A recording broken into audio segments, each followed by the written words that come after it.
Using a debit card for online payments is a straightforward process that ensures secure and convenient transactions. So first, ensure that your debit card is linked to an active bank account that it has a necessary balance to cover your purchase.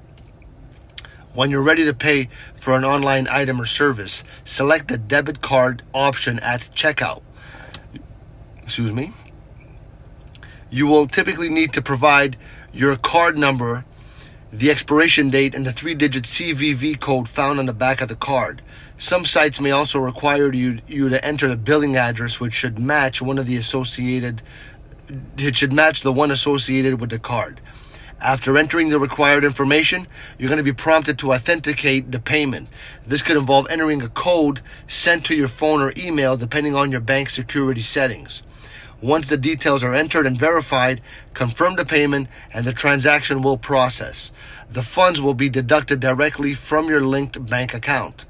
For added security, it's important to ensure that you're shopping on trusted and secure websites, ideally those with encryption and secure payment gateways.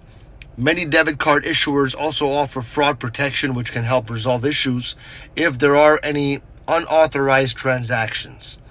All right, so let me know if this helped.